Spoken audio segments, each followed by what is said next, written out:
Aloha, everybody. It's Mark Sawyer-Chu, host of the Christian Surfers podcast. We just wanted to say a special thanks to Almond Surfboards and Trustless Property Management to thank them for their support and love. Those guys love the Lord. We wouldn't be able to tell the stories of Jesus from all around the world through this ministry without those guys. Almond Surfboards, based in Costa Mesa, California, since 2007. They've been building timeless boards and just helping families and friends just surf the everyday average waves, but making it fun and remembering the joy of surfing. Beautiful boards from mid-lengths and longboards to fishes and shortboards. Go by, check them out. Really fun merch too, and they do a great job building community. Gary Ward and Bryce and the team over at Trustless Property Management, based in San Clemente, absolute legends as well, who love the Lord. And if you have a property that you want a family-owned business that you can trust to operate it, or looking for a place or a home to purchase, I did my place and bought our home through them. Those are great guys to work with. So Trustless Property Management and Almond Surfboards, God bless you guys, and thank you for all your support with Christian Surfers. Hey guys, and aloha. It's Mark Sawyer-Chu, your host of the Christian Surfers podcast, Talk Story, where we talk Jesus and talk with surfers that love Jesus. Please tune in to hear some amazing stories of faith and the kingdom, and we'll see you soon. Friends and family, brothers and sisters, welcome to the Christian Surfers Late Night Podcast.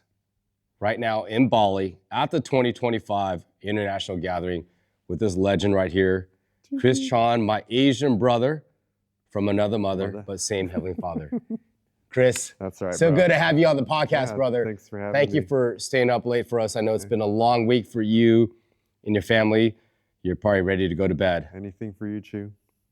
God bless you, Chris. Thank you so much. Chu, Sawyer-Chu and Chon coming to you, to a theater near you.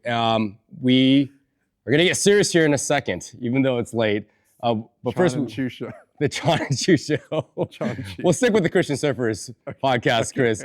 But I like maybe you and I will collaborate on a comedy movie after this. But we do want to say a special thanks to Almond Surfboards in Costa Mesa, California, Dave Ali and his family and crew, making beautiful fun boards for everyone, sponsoring the podcast, and Trustless Property Management. Almond Surfboards sponsor this?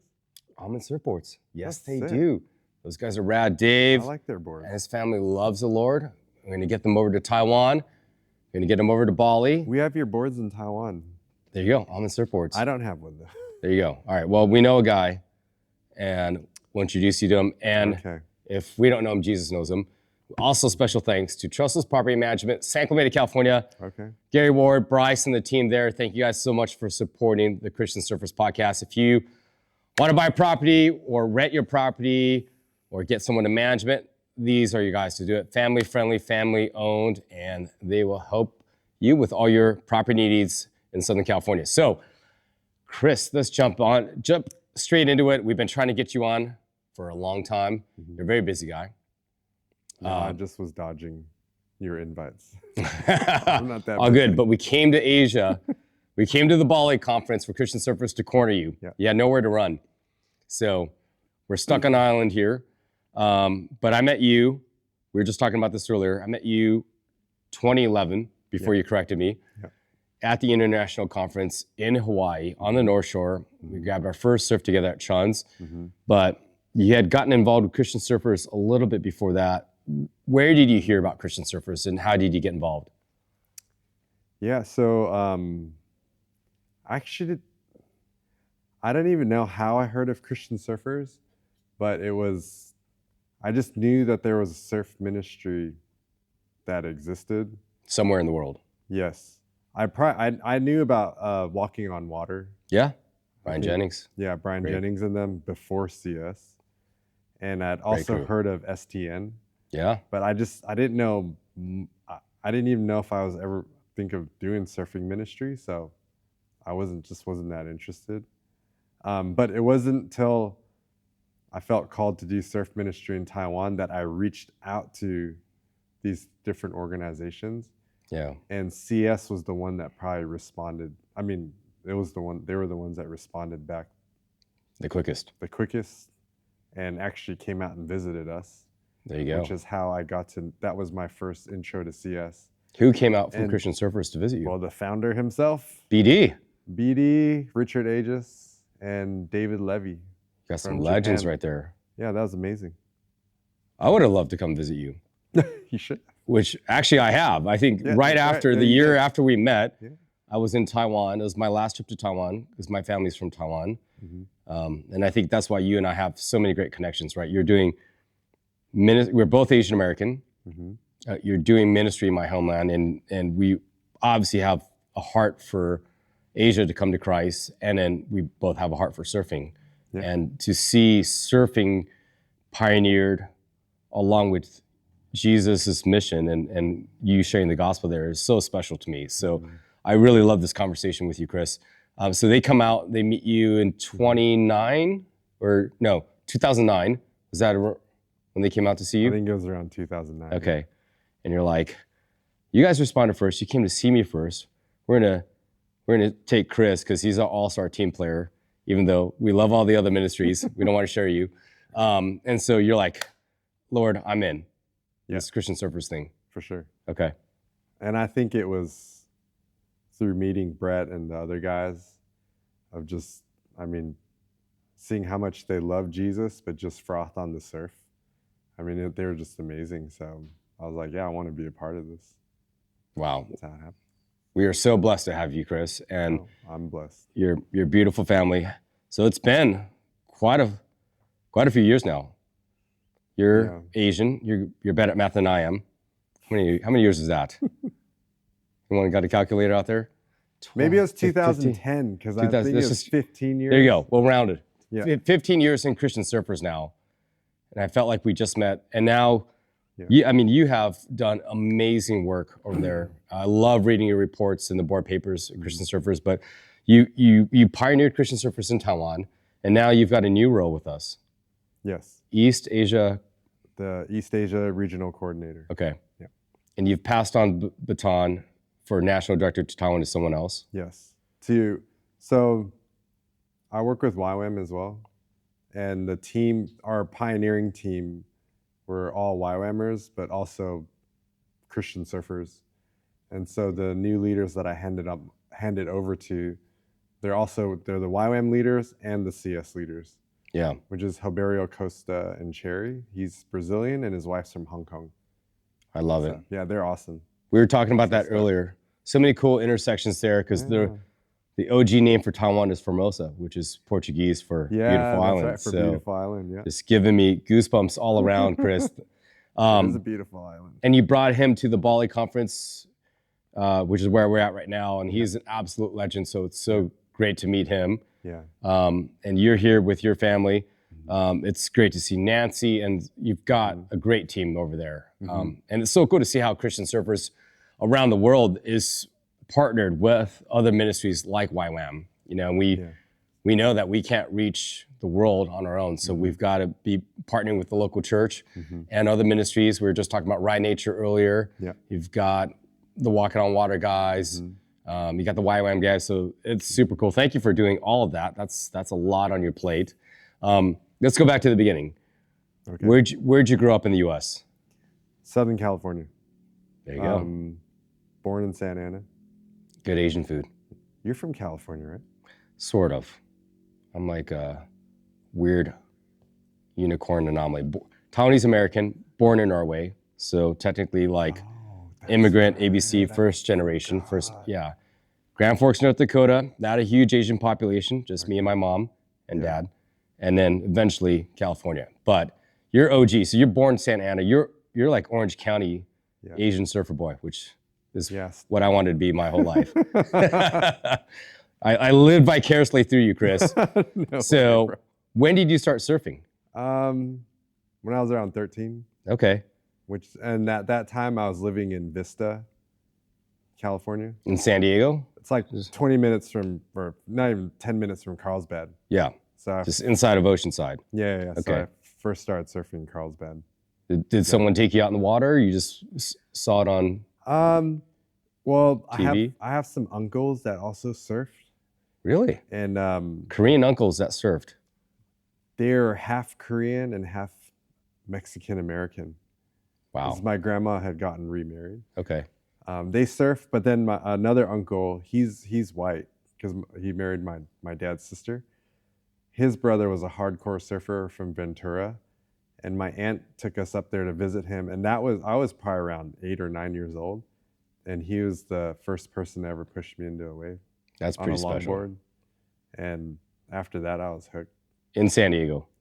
That was in Ventura. That was in Ventura. Yeah, Santa Ana, wave. Vista, Yeah. Ventura. But it's not like I really started surfing after that. Okay, I just thought this is a really cool feeling. that's awesome. Well, that's way before me, And- because I was still in the Midwest. But okay. very diverse family, Chris. Love that. Yeah. Were you a Christian at that time? No, I wasn't.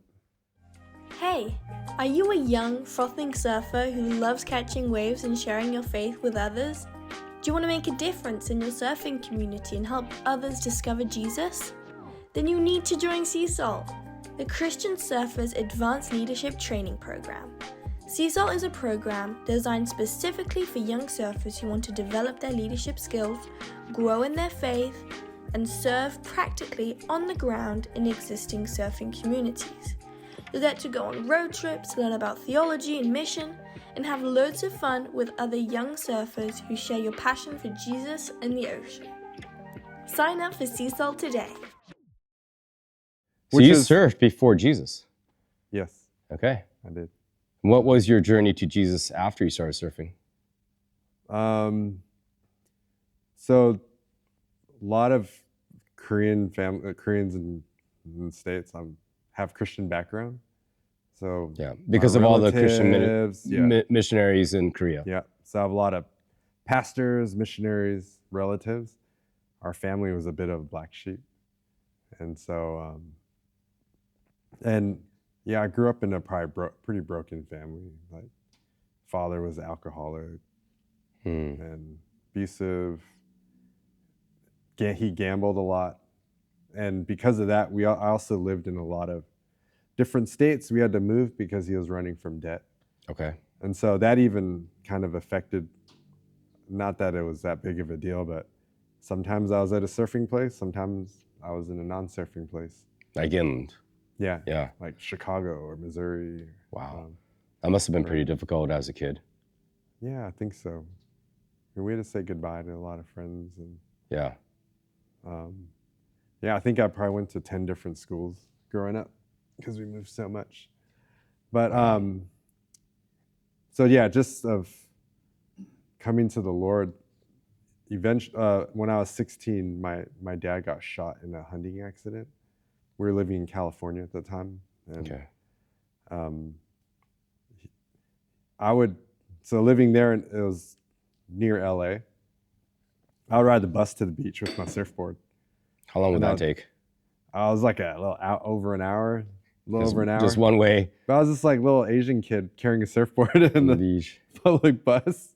in LA. And surfing the Venice, the jetties over there, That's at so Venice cool. Beach. Yeah, And then you have to go all the way back. yeah, it's hilarious. And which I loved it. But anyways, at that time, when I was around 16, my father was an avid hunter. He got shot in a hunting accident. He almost died. My brother was with him when it happened, and so he had managed a painting company, like painting houses. He had his own business, and after that accident, because he got shot from like shotgun, like buckshot. Like a spray. Yeah, it sprayed all over his arm, his side, and he couldn't do painting anymore. So he started driving a taxi car In LA. in LA. And after about a year of that, he said it was dangerous driving taxi in LA. And he heard of a community of Korean people, they're everywhere, in Alaska, in the middle of nowhere, Alaska, making money driving taxi. And so he moved up there for a year. My mom watched us. She moved up a year later.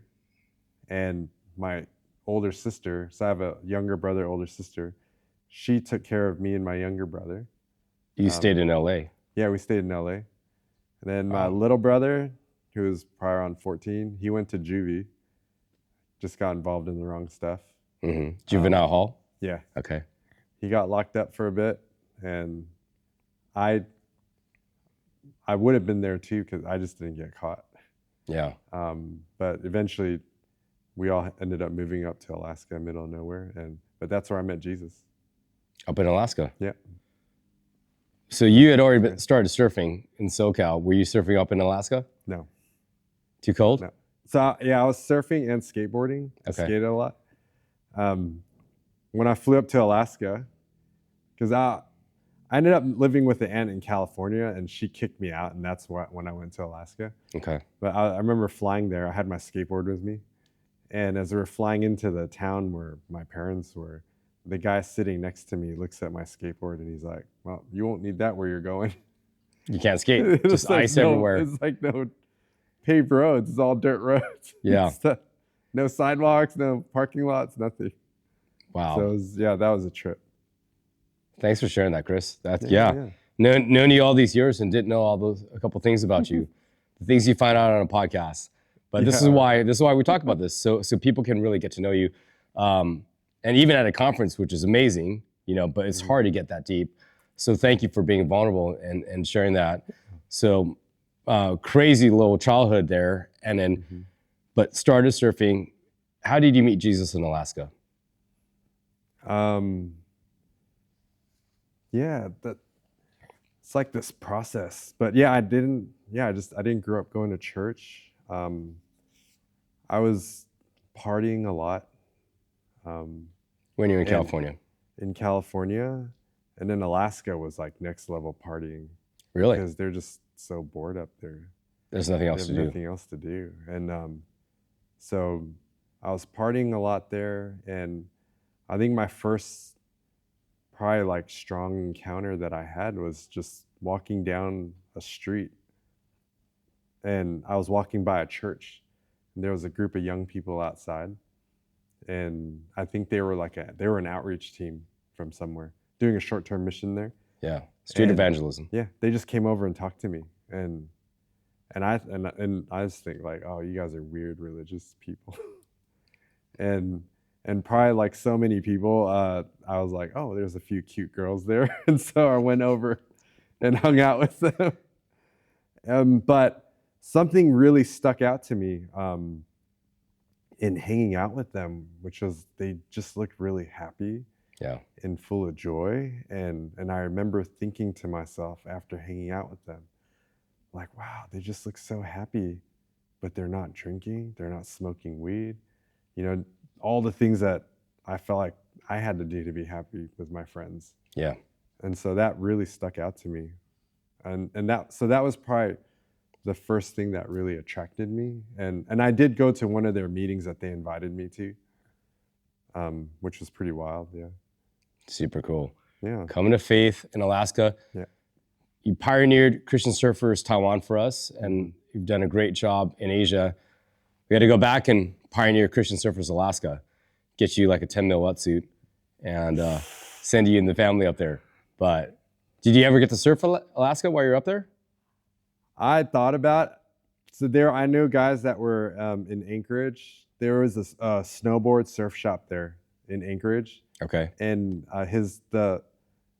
this owner, his son was a pro snowboarder, and he had a boat that he would take out to Seward. They had surf spots where all those islands, right? Yeah, so in the off season, the snowboarders would go, and I always wanted to go out there. I just didn't have money to do it, so I couldn't do it. One day, we're going to take a Christian Surfers trip with Kyle and James. Yo. We're going to charter a boat to Alaska and find the Namibia Skeleton Bay of Alaska. There's got to be one there with all those islands. So did you go straight to Taiwan? Yeah, and I'll just film you guys with hot chocolate. As you guys No, we're all going to go for the co-baptism together, Chris. Did you go to Taiwan after that, or did you go back to California? No, so from Hawaii, I went to, from Alaska, I went to Hawaii. Okay, from really cold to really warm. Yeah, I joined YWAM. After you gave your life to Jesus. After I became a Christian, yeah. Yep. That's amazing. So, and that. What a crazy story. Yeah, so I was serving I became a Christian. I was serving in church with the youth group and everything, and just really felt called to missions. And that's where you met your wife. Yep, in Hawaii. So went from Alaska to Hawaii to do DTS. Yeah. And Did you ever think you'd be in Taiwan? No. And I didn't know anything about Taiwan. We Other only than know God made, wanted to we send only you. know made in Taiwan, right? Yeah, MIT. Growing up at Yeah, MIT, made in Taiwan. yeah. Everything's know- made in Taiwan. I didn't know it was an island. Yeah. I didn't know there's Chinese people. Yeah. Did you know there was surf? No, that too. So funny thing was, from Hawaii, I took an outreach team to Taiwan. Actually, Okay. we went to Taiwan and China, and we were in Taiwan for 3 weeks, and we did a trip around the coast to get to one of these places where we were doing ministry. And as we're driving all along the coast, I see all these waves and breaks, and nobody's out there surfing. And I thought to myself, like, why is no one surfing here? And I just thought, oh, maybe it's illegal. That was the only thing that I could think of. Some rationale, right? Yeah. Perfect empty And waves. so the second time I went, I just didn't even think to bring a board, because I was like, it's probably illegal and you can't do it there. Is it? Is it illegal? No, it's not. Okay. There you go. We'll keep it a secret here on the Christian Surfers podcast. Last secret spot in the world is Taiwan. So send out some of your best missionaries, and Chris will pat you out some secret. You took me surfing there. Yeah. In Elon at a place called Double Dragons. Double Lion. Double Lion. Okay, Yes. I was getting confused with the 80s video game. Yeah, Double Lion. Still kind of gnarly, but you're surfing in front of like a temple, which is kind of a trippy Yeah. spot, right? That's why it's called Double named Lion. after the two guardian lions of the Yeah. temple. I remember it being a fun little left beach break, Mhm. and it wasn't too crowded, No. and it was perfectly legal to surf. Yeah. And great, just friendly people, the Taiwanese people. How has surfing in Taiwan changed since you've been there? Geez, it's grown heaps. And when I first got there, there just weren't, there's not, I mean, there were more longboarders than shortboarders, Okay. because they're just beginner surfers. They're learning. Learning on there. Yeah. I mean, there were some good surfers, but I mean, the surf scene was still really small, and but now it's just exploded. Yeah. Where Would you say it's a few years behind Hawaii, California? no, nowhere near. No, so way behind. No, There you go. So we have time. Move there, and you're Yeah, you're, it's you're not- good for another 10 years. nowhere near that. Yeah. I mean, and not even close to Japan. And I think the reason the surf history is so much shorter there is there were actually military guys that did go there, like in the 60s and 70s. American guys. Yep, Americans, and they brought surfboards and taught guys how to surf or gave them boards. And I know some of the OG Taiwanese surfers Yeah. in that time. But then you must know in the history that there was a period of martial law Yes. in Taiwan where you weren't allowed to go to the ocean. Yeah. 40s, I believe. With No, it was No. like in the 70s or 70s, 80s, okay. 70s, 80s. You couldn't, there was only certain beaches where you can go. the government mandated you couldn't go in the ocean. Yeah, because they were afraid of, Chinese spies coming over. So I Interesting. think that really hindered the growth of, Yeah. the development of surfing. Yeah. Can you imagine if that was illegal in South Africa or California or Hawaii, where you couldn't go in the water, otherwise you'd be arrested? OG, Matt Beecham, Shane, McIntyre, they had a show on it was called New Pollution, or no, sorry, on Safari on Field TV, and they went to Taiwan for an episode. So I think you still might be able to watch it. Yeah, it's kind of like Matt Beecham? Matt Beecham, Shane McIntyre, and the ridge, like an OG Christian Surfers group Yeah. went, and those guys had a show on Field TV Oh, wow. back in the day. So you have to watch okay. that. That's a really Yeah, cool yeah. episode. I think you can still find it online. We'll have to pull it up after this, do some recon. But Yeah. so now, where do you see Christian Surfers, Asia and Taiwan in like the next 5 or 10 years? Wow. More surfers, right? More surfers. I really see, we want to reach our Taiwan surf community. Yeah. We see, and these are our Taiwanese CS people as well. We're trying to see ourselves as like a resource place where it's open to Christianity, And so it's a place, and it's not wealthy, but it is wealthier than some countries around us. And so that from there we can, train and raise up people to reach their community, but the communities of Asia as well, as like just a sending place. Yeah. And whether it's to go start new places or just support other places, I think that's what I see Taiwan as. Yeah. And then you spoke a little bit about that tonight in your session. Yeah. And pioneering new national movements here at the Bali conference. What's like your favorite story that you can share from your last 15 years with Christian Surfers doing ministry over in Asia? Man, I'm the worst at these kind of questions. When it's like there's so many things, when it's like pick your favorite. Yeah, just pick one, anyone. Like all of these. Yeah. We know you got a lot. I mean, I think I would say these last, I won't say story, but I would say these last 7 years have probably been the best season, has been probably the funnest season of doing CS in Taiwan. The first like maybe eight years just felt like grinding and like I was getting the momentum. Oh yeah, I mean, because you're starting from zero. Scratch. And there's just so many up and downs, and you're just wanting to quit all the time.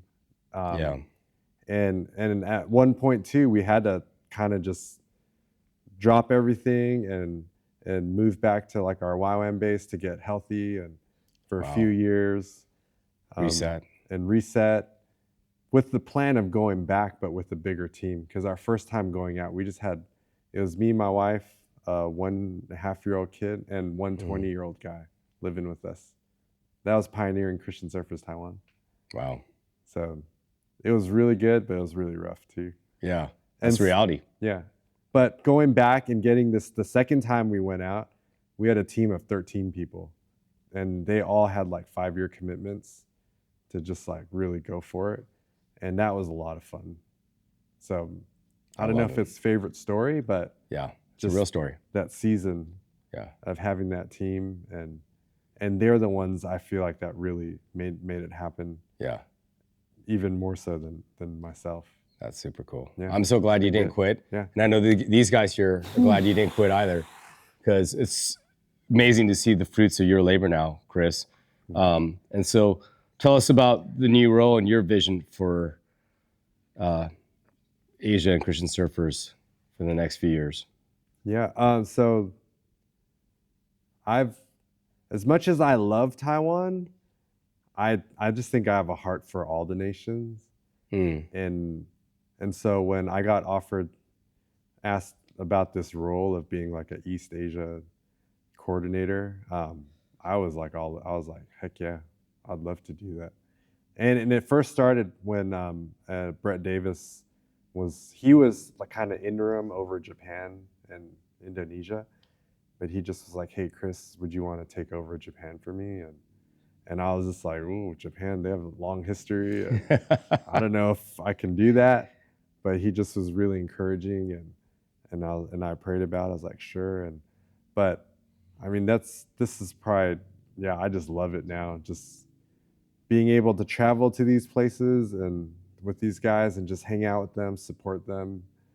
And the cool thing is, I mean, now I feel like our East Asia crew is just like a family, and we're doing things together. Like we did an East Asia Philippines gathering last year in October with all of us.